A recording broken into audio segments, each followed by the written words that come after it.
Assalamualaikum warahmatullahi wabarakatuh. Salam sejahtera bagi kita semua. Perkenalkan, nama saya Sumiati. Di sini saya berkuliah di Universitas Maritim Raja Ali Haji dengan jurusan Ilmu Hukum. Di sini saya akan menjelaskan tentang desain industri dengan mata kuliah Hak Kekayaan Intelektual. Sebelum itu, saya akan membacakan substansi pembahasan saya pada siang hari ini. Pertama, pengertian desain industri dalam HAKI atau Hak Kekayaan Intelektual. Kedua, tinjauan umum tentang desain industri. Ketiga, pentingnya perlindungan desain industri di Indonesia. Keempat, kendala atau hambatan dalam pelaksanaan desain industri di Indonesia. Pengertian desain industri dalam Hak Kekayaan Intelektual atau HAKI. Desain industri dalam hak kekayaan intelektual adalah hak eksklusif yang diberikan oleh negara kepada pendesain atas hasil karyanya selama kurun waktu tertentu untuk menjalankan sendiri atau memberikan persetujuannya kepada pihak lain untuk menjalankan hak tersebut.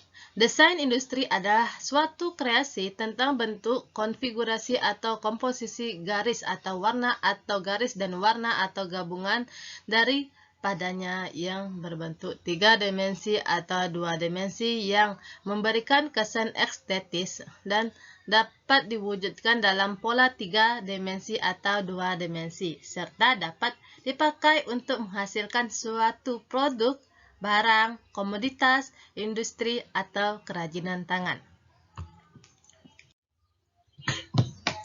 Tinjauan umum tentang desain industri.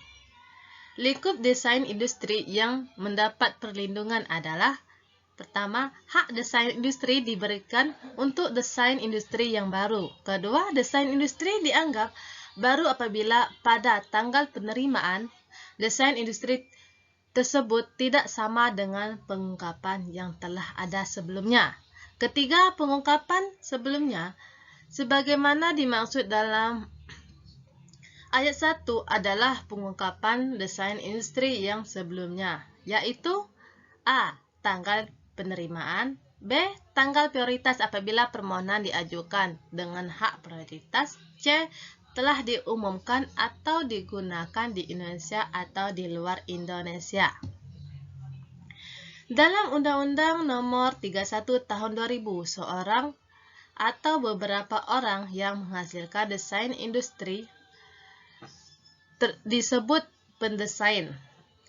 Untuk mendapatkan hak desain industri, harus diajukan melalui permohonan atau permintaan pendaftaran desain industri diajukan kepada Direktorat Jenderal yang mengajukan permohonan disebut pemohon. Apabila permohonan atau pendaftaran telah disetujui, maka pendesain diberi hak desain industri, yaitu hak eksklusif yang diberikan oleh Negara Republik Indonesia kepada pendesain atas hasil kreasinya.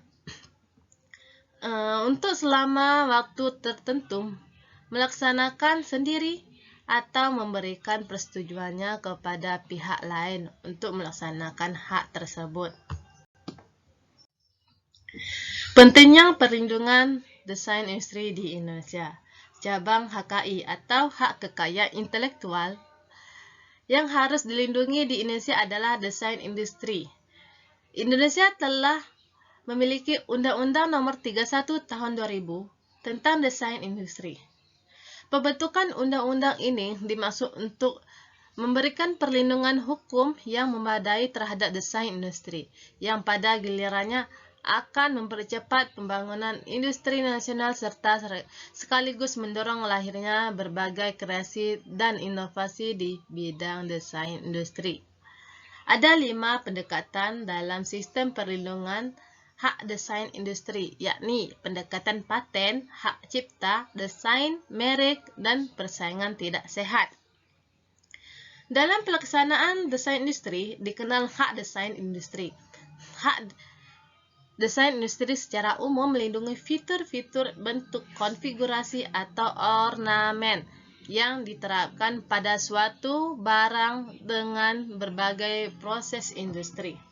Pada pasal 5 ayat 1 Undang-Undang Nomor 31 Tahun 2000, jangka waktu perlindungan hak desain industri adalah 10 tahun terhitung sejak tanggal penerimaan permohonan perlindungan hak desain industri. Biasanya diberikan berdasarkan suatu prosedur pendaftaran terhadap desain industri tersebut atau Registered Design. Perlindungan hukum hak desain industri berdasarkan pada Pancasila dan Undang-Undang Dasar 1945 atau UUD 1945. Rockwell Kondesonatji dan Padmo Wahyono yang menyatakan bahwa sumber hukum untuk konteks Republik Indonesia adalah Pancasila dan UUD 1945. Tujuan negara Indonesia sebagaimana tertulis pada alinea keempat pembukaan UUD 1945 adalah pembentuk suatu pemerintah negara Indonesia yang melindungi segenap bangsa Indonesia dan seluruh tumpah darah Indonesia dan untuk memajukan kesejahteraan umum, mencerdaskan kehidupan bangsa, dan ikut melaksanakan ketertiban dunia yang berdasarkan kemerdekaan, perdamaian abadi, dan keadilan sosial.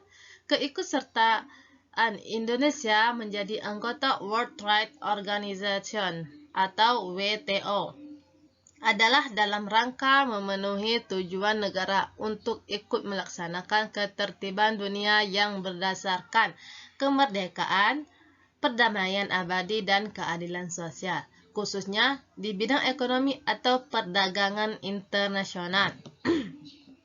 Salah satu bidang yang termasuk dalam sistem HKI atau hak kekayaan intelektual tersebut adalah perlindungan hak desain industri. Dalam pembentukan hukum yang mengatur desain industri harus tetap memiliki orientasi pada kepentingan nasional, walaupun ketentuan dalam persetujuan TRIPS atau WTO tidak dapat diabaikan. Kecenderungan rezim kapitalistik dalam berbagai undang-undang HKI atau hak kekayaan intelektual atau termasuk undang-undang desain industri perlu diwaspadai. Untuk itu, dalam pembentukan peraturan perlindungan, seyogyanya mengacu pada falsafah Pancasila yang mengedepankan keseimbangan antara hak-hak individual dan hak masyarakat atau komunal. Prinsip hukum yang terkandung dalam Undang-Undang 1945 dan realitas sosial bangsa Indonesia. Perlindungan hukum hak desain industri di Indonesia harus berpegang pada teori keadilan yang berdasarkan pada Pancasila. Hal ini dipertimbangkan atas dasar bahwa ilmu pengetahuan yang ingin dikembangkan di Indonesia harus berdasarkan pada nilai-nilai ketuhanan dan berpuncak pada nilai-nilai keadilan sosial bagi seluruh rakyat Indonesia. Untuk itu, berdasarkan prinsip-prinsip filsafat Pancasila, dalam sistem perlindungan hak desain industri harus berlandaskan pada prinsip-prinsip sebagai berikut. 1.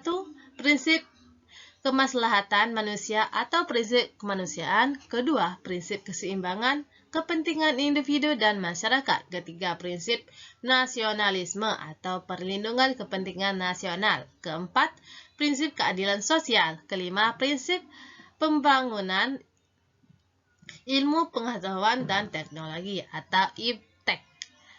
Tidak bebas nilai atau IPTEK berdasarkan nilai-nilai Pancasila.